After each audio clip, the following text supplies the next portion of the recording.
Ladies and gentlemen, boys and girls, children of all ages, good afternoon and welcome to another episode of Pensotir, the Coptic Youth radio program on Radio 3ZZZ 92.3 FM.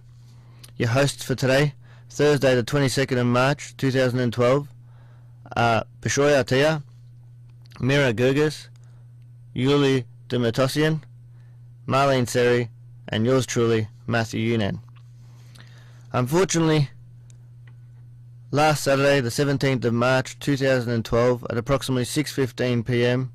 Cairo time, which corresponds with 2:15 a.m. Melbourne time, early Sunday morning, the Coptic Orthodox Church lost her pontiff, the ascetic, great leader and father and teacher of our time, the great poet and historian,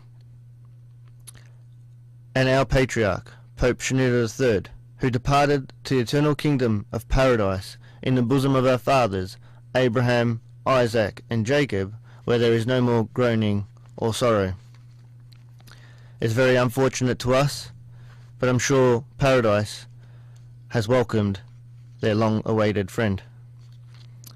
And on this special occasion, we have dedicated this program today to His Holiness, the great Pope Shenouda III. Don't go anywhere, because this is one program you definitely do not want to miss.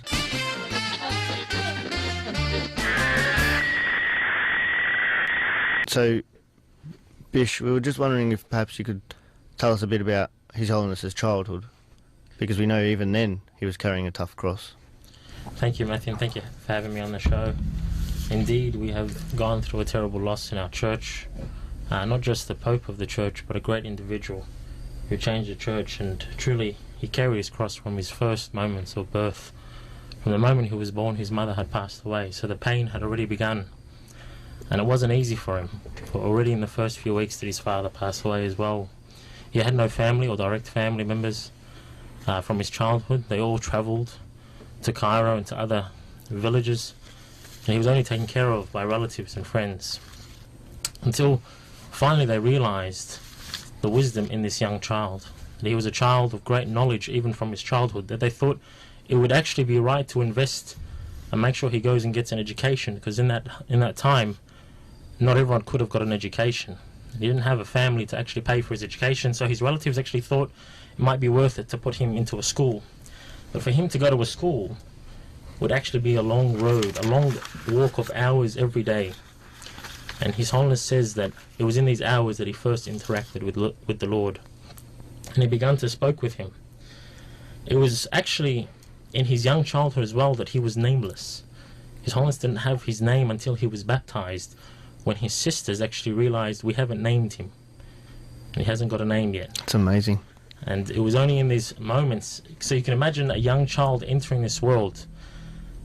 No one did know at the time that he was a man to change the church, but only in that short time could have only looked at as a negative approach. What could this young child do? And already from such a young age did he make such an influence, because they thought that this child is more than the norm. He was special, to the point where they had to contact his older brother in Cairo to come and take him to Cairo and give him the best education. And entering into Cairo did it change his new approach now into the academic world and going to schools and study. And he obviously became so great and entered university. And actually, Matthew, he was the first patriarch in the history of the entire church to actually have a university degree. Wow. Yeah. So not only that, but he had to battle through that cross, I suppose, of being an orphan. You know what I mean? Because the reason they were contacting his siblings was because his parents had passed away. And that's right, and he had no one to actually take care of him. Even in Cairo, he was not stable, yet he stayed with friends and family more than he stayed with his brothers and sisters. And there was a time in his life where he was close to a friend that his friend's mother always told him to come and sleep over, because he didn't really have a place to stay. So he was just as the Lord. He didn't even have a place to rest his head. So he used to sleep over at his friend's house a lot, and they used to study together. And many times they would leave their studies to go pray the Tasbihah. And it was a lot of his friends who were more, inspired by him to actually go to church and to be involved. For his love for the church started from his childhood, and the beautiful thing about the life of His Holiness is that he felt Christ in all the pain and suffering, that it wasn't an excuse for him, but it was rather a means to approach God and become much closer to Him.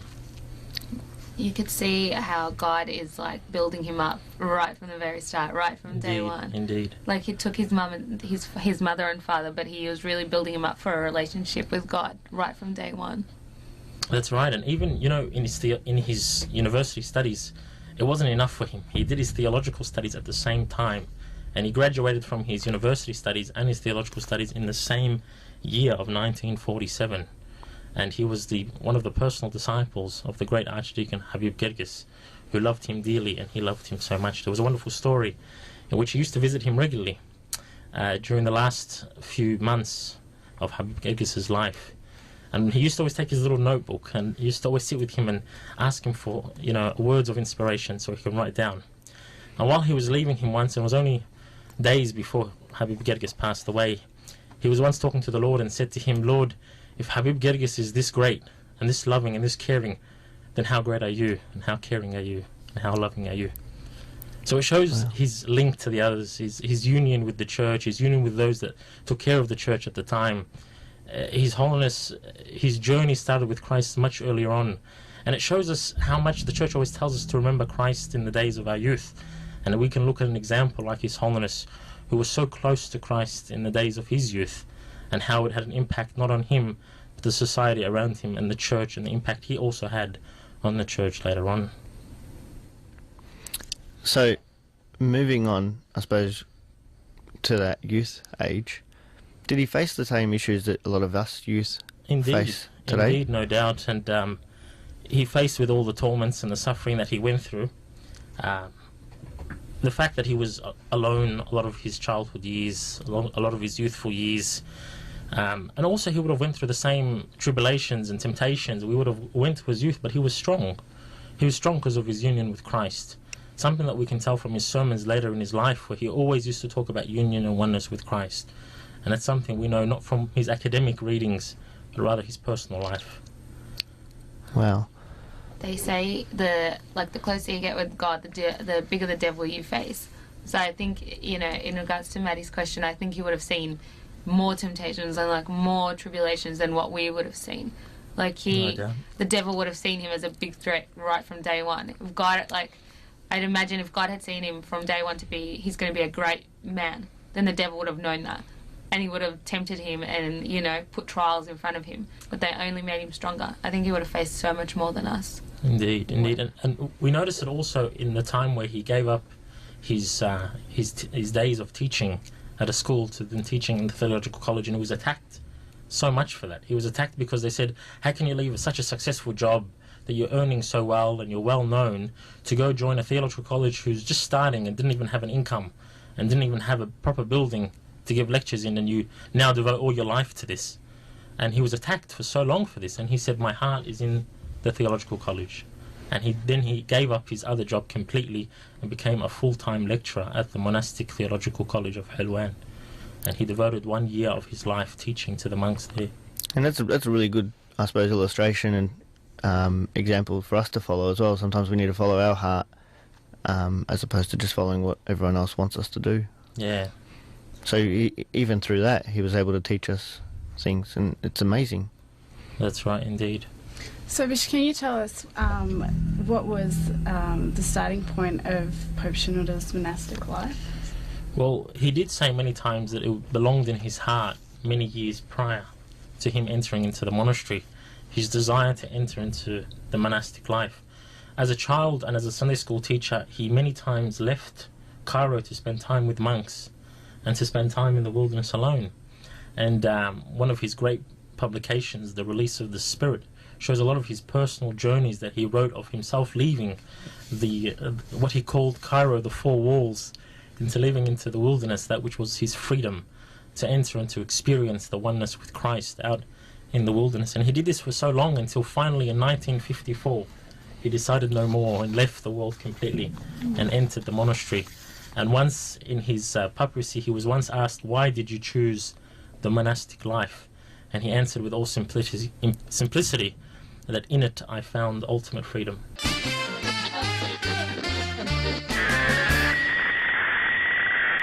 I want nothing from the world, for the world has nothing to be desired, but only temptations for beginners. I want nothing of the world, for the world is too poor to give to me. If what I want was available in the world would be heaven. But it is still an earth as I see. There is nothing in it except material things. In fact, I search for heavenly matters, for the Spirit, for God. I want nothing of the world, for I am not of the world. I am not dust as they think. I am divine breath. I was with God from eternity, and God placed me on earth. But I shall leave it after a while and return to God. So I want nothing of this earth. I want nothing of the world. All I want is to get rid of it, to be released from it, from the flesh and from the earth. I want to return to God, as before, to be again a holy breath, not defiled by any worldly thing. I want nothing of the world. I seek eternal and immortal things, and the world has nothing that is immortal. All that is in the world is passing away. Even the world itself will perish and come to nothing. I do not seek perishable things. I want nothing of the world. There is he whom I ask to give me, he who is rich and powerful, in whom I have found satisfaction, and nothing is lacked. He gives me before I ask him. He gives me what is good and what of benefit to me. Since I have put myself in his hands, I need nothing of the world. And that was an extract from His Holiness's first publication from Release of the Spirit. So getting back to the beginning of Pope Shenouda's monastic life, Pope Shenouda was finally released from the world and became a monk under the name of Father Antonius in July 1954 at the age of 30, and he was named after his patron saint, Saint Anthony. Bishop mentioned that the monastery was not enough for Pope Shenouda, and he wanted to leave the monastery and enter the desert to live the life of a hermit, and this perhaps was the biggest turning point for him. Can you tell us a little bit more about that point? Indeed, he did.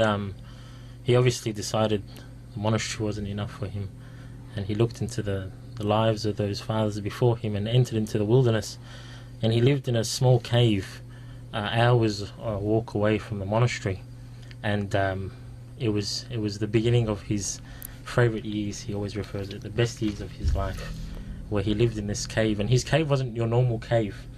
It wasn't the one in a mountain. It was rather in the ground. So you would go downwards into this cave. And he obviously travelled back to the monastery every weekend for the Divine Liturgy. So travel back on Saturday and return back to his cave on Sunday afternoon. And he was much of a reader. So every time he went to his cave, every week he would take with him a large selection of books he would take from the library, and he would go and read and spend time with God in his cave. But funny that even the devil was fighting with him even in his cave and wanted him out of there. And he was called back many times to the monastery for service and for work and for tourists and to meet with them and things like this, and it was always a battle for him. Something was always pulling him out of his cave, but that didn't stop him. Until finally he was called by Pope Carlos to come and become one of the secretaries for him in the Papal residency, and he didn't want to. But he was well known from his days as Nazir Gayid, and he was well known in Cairo. He was well known by as a monk in the monastery by the other monks. He was very well chosen.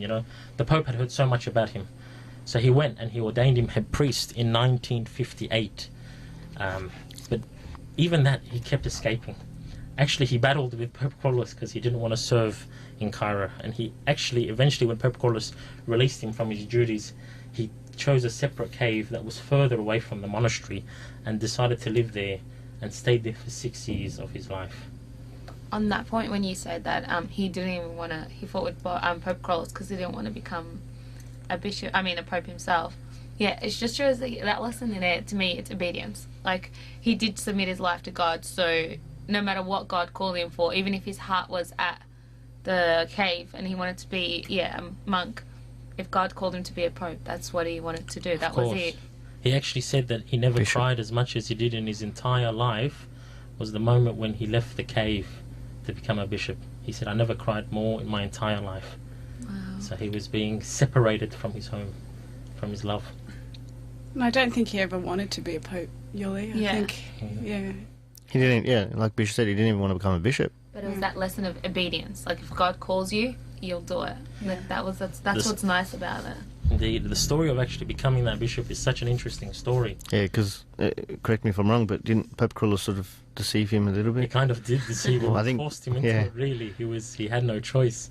And you can see that the divine calling can sometimes pull your arm to do the work of God. And it was actually one weekend he was in the monastery, and a group of French tourists and came to the monastery to do a documentary on the monastic monasteries of Egypt.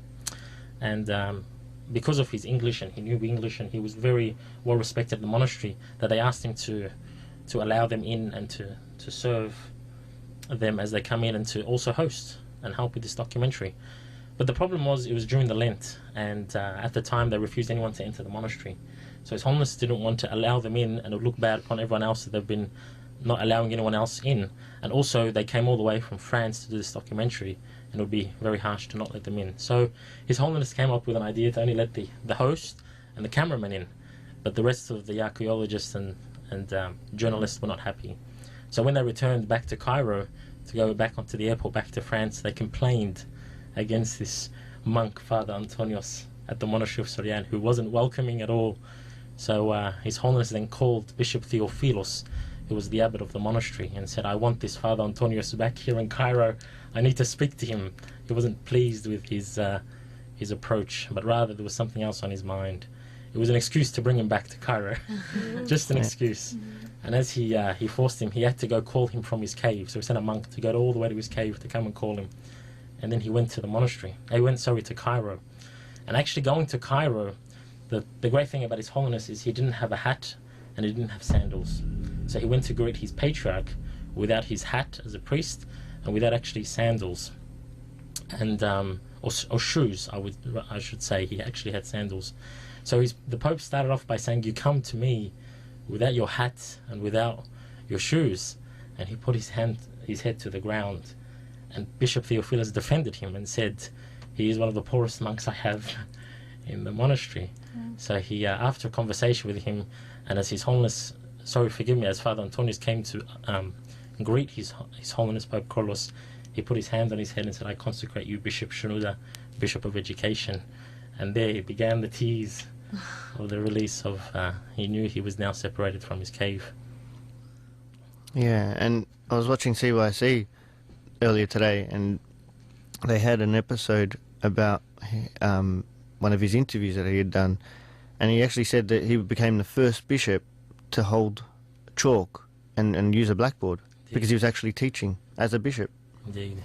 Most bishops would have taught verbally, to the crowd, like lectures, like in churches we hear the sermons, but he was one of the first bishops to actually take an academic routine into using a board and papers and pamphlets and booklets, and it was truly like a university studies to his students. The moment he started as a bishop, the theological college grew in its first weeks. The lectures, the day lectures increased from 100 to 207, and the actual evening lectures, which were more popular, increased from 30 to over 300 students in only the first month of his lecturing years. There's a photo that's, I know, going around on like Facebook and the internet at the moment where he's sitting around in a group, in a circle, and it's actually Ambassador Yale, he's on his left, and then there's other two monks, and they're sitting like on the floor, and they've got books open, and you see the Pope is just kind of like explaining, like he's very hands-on. Like it's just, you don't see that often. Like it'd be such a blessed opportunity for Ambassador Yale to have sat there and. Yeah, because Ambassador actually served with him for 5 years in his papal residence in St. Boshoy's Monastery. He had a close, intimate relationship with His Holiness. Yeah. So we're blessed to have him as our bishop. Definitely. To add on that, actually, another beautiful incident was when he started as a bishop of education. Again, the devil worked, and he wouldn't let him serve. And His Holiness, at the time when he was a bishop, wasn't sure how to go ahead with this. He's now a man of the cave, now dressed as a bishop to educate the people. So he thought he would start off with the Sunday school coordinators of Cairo and the big leaders in the education side, and there was no success whatsoever. He couldn't get through to them, and eventually one day he was sitting at the papal residency and wasn't sure what to do, and he prayed to God and said, "God, you made me a bishop, but you've given me no job. Everyone's attacking me, everyone's against me, what do I do?" And as he said this, a group of young children approached him and asked him for him to open his mouth and say something. You know, they want to learn. They were sitting around him, and he started to speak to them, and they enjoyed, and numbers came around him. And it was a calling from God that forget the old generation that's being stubborn and start off with the young, and start off with the beautiful young children. That's where it all started, and that's where the youth ministry began as well in the Papal Residency. And his humour and wisdom were renowned, but above all his ever-apparent love for young people and for the church, and his importance. He always laid a significant importance on the Christian upbringing of youth. And he's got this famous saying, a church without youth is a church without future. So he laid a strong emphasis on bringing up youth to be great leaders within the church. Indeed. We saw his support in Melbourne when he came to open St Mary's School, which was the first Coptic school in Melbourne. Bish, I think you were in one of the classes, I was one of the first Marlene classes, as well. and Marlene was in the first one as well. Do you have any memories? I'll be honest with you, it was quite young. Yeah. But it was actually just the idea or the memory that he came to our school and spent time with even us, the young, you know, the Out in neglected. Australia. Yeah.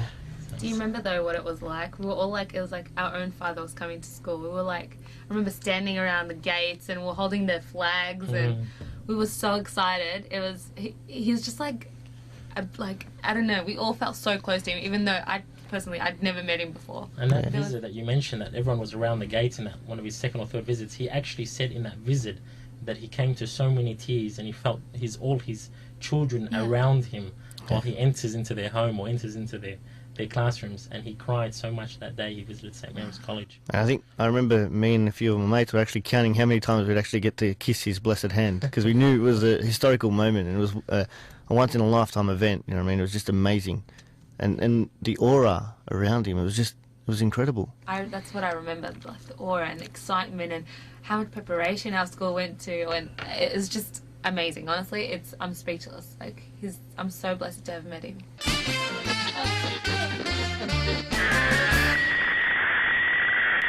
So just going back to what you were saying before about being the Bishop of Education, it was at a time where Archdeacon Habib Gerges had started, I suppose, leading that path in the church, because there was a time within the church where the church wasn't the educational movement, I suppose, for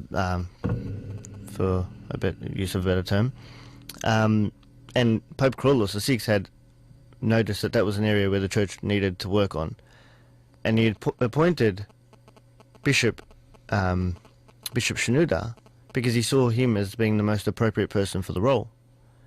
So why was he the most appropriate person, and why was that such an area that needed to be worked on? Well, this is a wonderful thing about His Holiness, is that he was well known for education, not just as the Bishop of Education, but also from his childhood. He was known as the Nazir Gayyid, who was the editor of Sunday School magazine.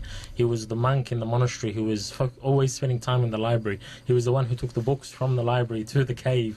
He's now the bishop who's lecturing, and people are coming every week, adding numbers to his crowd. So you can tell that this figure, this individual, not just a man who knows his stuff, but he's a man who's so gifted to be able to deliver the church rites, the education, the biblical studies, the theology of the church to the people in such a simple way as well. This is another unique thing about His Holiness. Very simple in presenting, that even the simplest of people could understand him. And we actually, in that time of history, the church went through a great revival of establishing bishops that were highly educated. There was another great bishop in the church, Bishop Gregorios, the Bishop of Higher Coptic Studies and Scientific Research, and there was this big team of bishops who were very well educated. Bishop Samuel as well, who was one of the nominees for the papacy at the same time as Pope Shenouda. There was also bishops who came in just later on, when after Pope Carlos passed away, like Bishop Yohannes of Al-Gharbiya, all these great educators that came in during this time. And you could say Pope Shenouda kind of led the way. As soon as he came in, all these other ones flew in as well. And it shows that as well in his life that nothing stopped the education of the church. The government even tried to stop him, to one point that the lecture hall that he was giving in the papal residency, they stopped it. They said, this is unsafe for the people. We are not allowed to lecture in it anymore. So he said, that's fine, no problem. He went outside, and the numbers grew as people were coming and sitting on the grass and sitting and listening at night with the lights and the chairs outside listening to His Holiness. And they wouldn't stop. The government couldn't stop him. No one can stop him from delivering his beautiful lectures to the people. His lectures were so great that when he became a pope, he was titled the most greatest preacher in the world, from his technique of teaching, what he provided in his teaching, the amount of biblical studies in every topic that he provided. No one was able to deliver sermons like His Holiness. He represented the church teaching and represented His Holiness Pope Carlos as the educator of the church as well. Wow. Yeah, I think we're all pretty speechless at the moment. We don't have much to say. Indeed, His Holiness does make us speechless. His life and everything. The wonderful thing is that, you know, he changed the church. This is something we don't always look into so much, that he turned the church upside down. He brought us out of a time of darkness. You know, we had these great individuals coming out like Archdeacon Habib Gerges. We had His Holiness Pope Carlos, the man of prayer and miracles. And then comes this shining star who just makes the church from this small little pot into this glorious golden throne.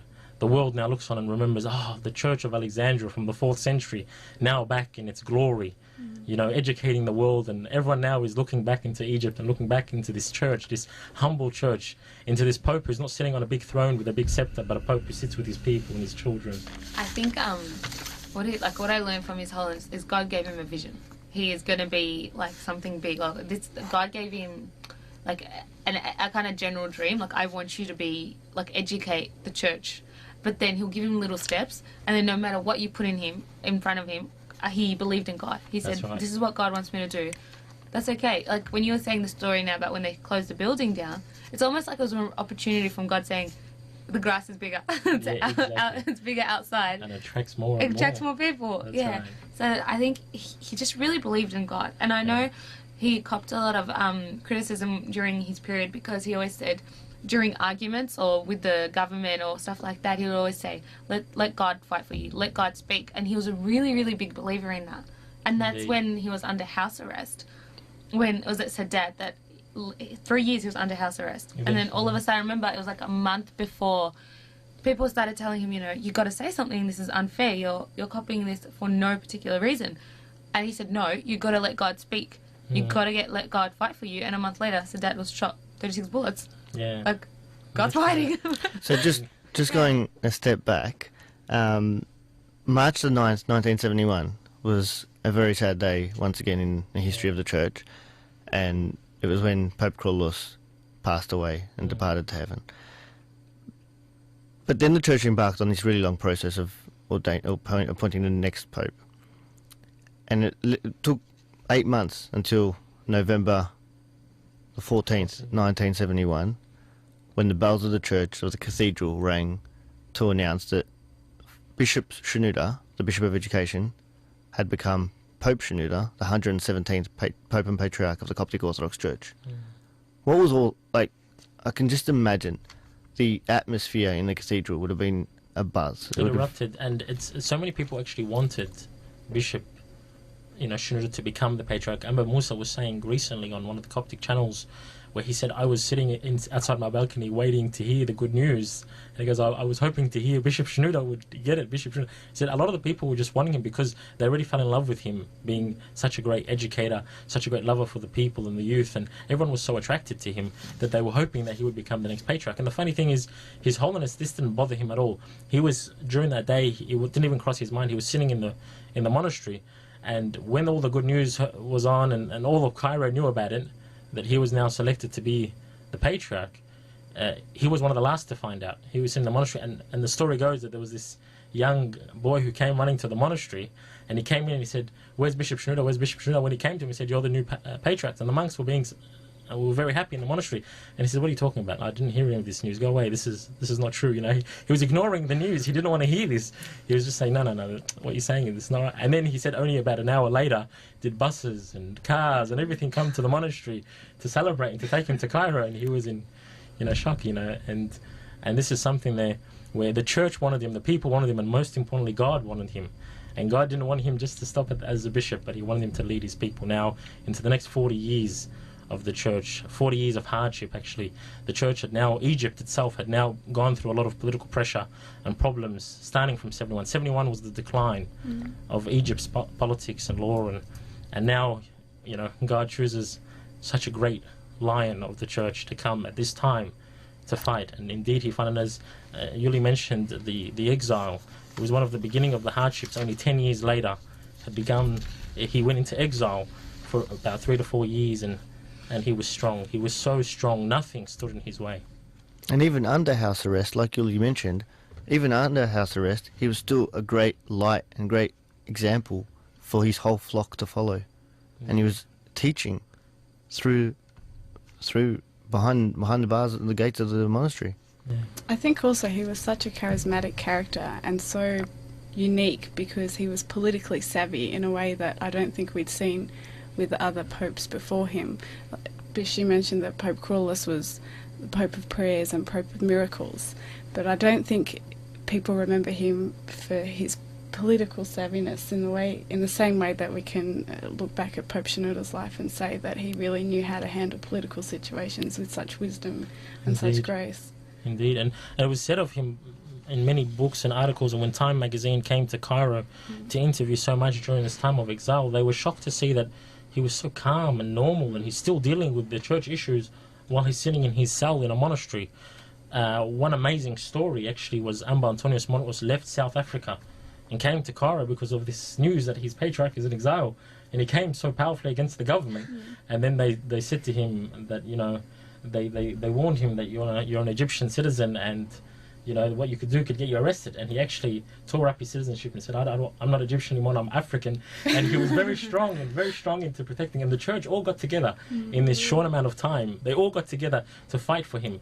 You know, bishops were put in prison, priests were put in prison, miracles were happening every day in the monastery. They tried to kill him so many times and they couldn't.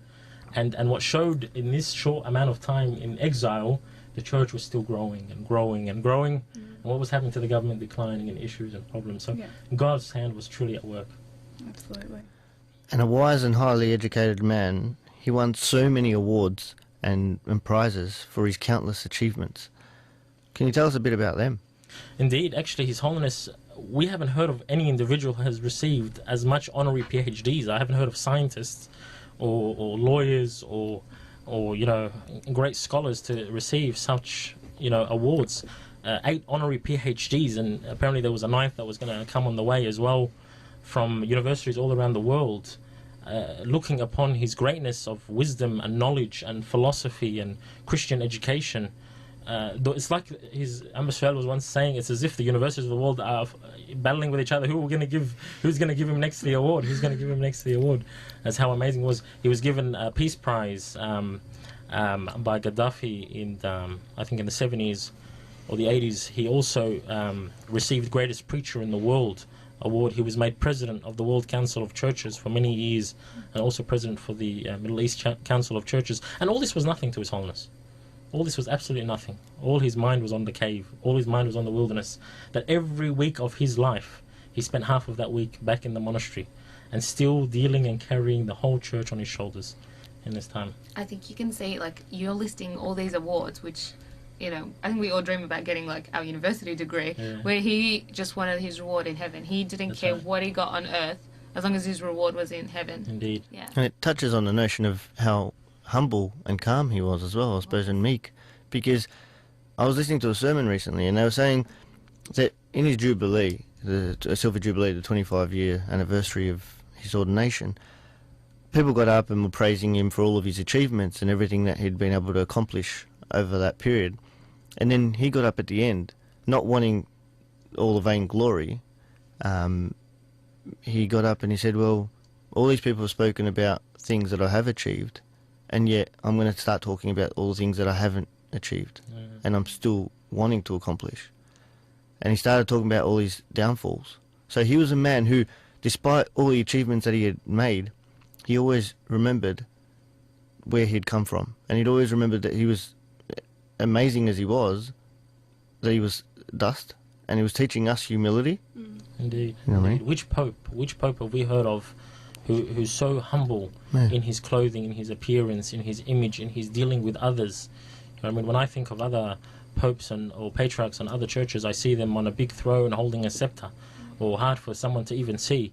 But here we have a pope who touches the hearts of millions of people, and you can see now as people come to bid their final farewell, we're hearing of the hundreds of thousands only just staying outside the cathedrals, and the millions that are walking past and crying and weeping just to have one last glimpse of him. And this is something that's so heartwarming, that he attracted millions, he attracted them all. He didn't do it by any effort, but by being the person he saw how to serve my people. And he served them with all the heart he had. He served them with all the love that he had. And he was the epitome of love, and you know what I mean, and it was reflected through the way he was able to make time even for little children. Indeed. You know what I mean? A lot of people, sometimes we even get busy and we say we don't have time for little kids, but he would make time, as busy as he was, for the little children. You know what I mean? Just like Jesus, just like Christ. He was a perfect example. No, Maddie, I was talking to my friends to see what their memories of Pope Shenouda were. Some people met him, some people travelled to Egypt and had the blessing of spending time with him. And one of my friends said to me, my greatest memory of Pope Shenouda is just his humility. They were in Egypt and they were on a trip.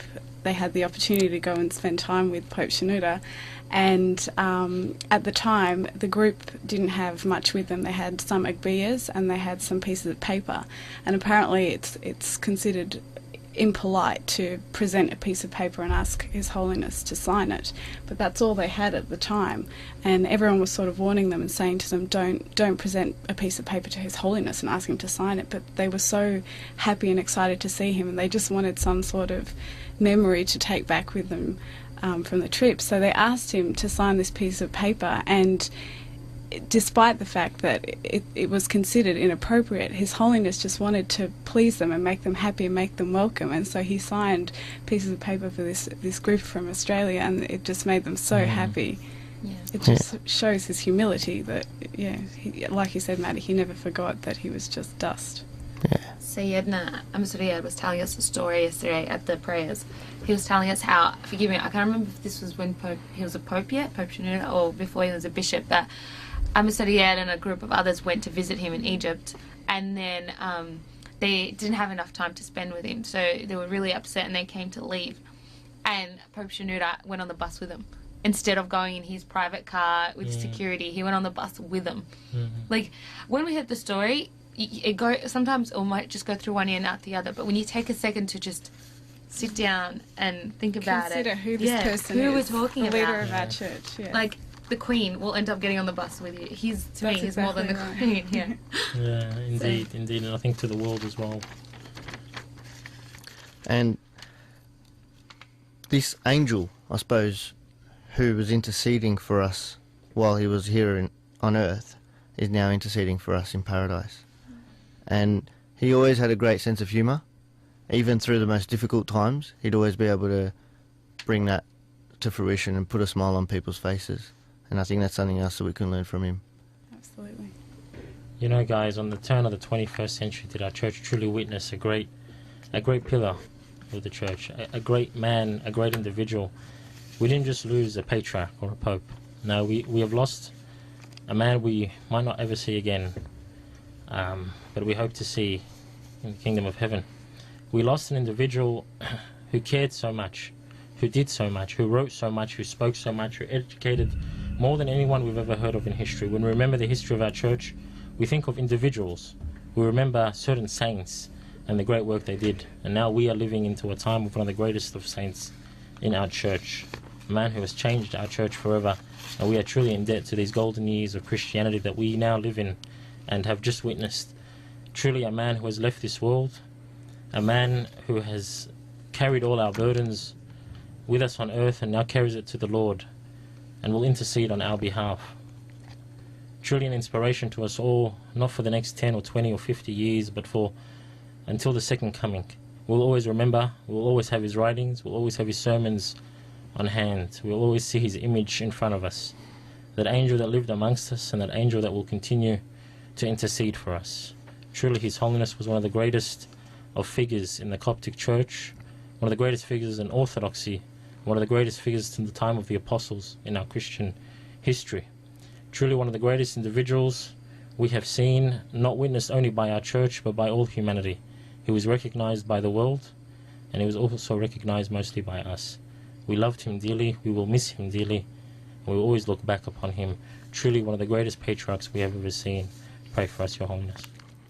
And as our Lord Jesus Christ said in John chapter 10 verse 11, I am the good shepherd, and the good shepherd gives his life for the sheep. His Holiness really was the great shepherd, and he served to protect us, and we can rest assured that his love and intercessions will continue for us. At a time when the world seems so bleak and filled with devastation and people are mourning, we can cling onto the fact that His Holiness, Pope Shenouda, is now interceding for us in paradise.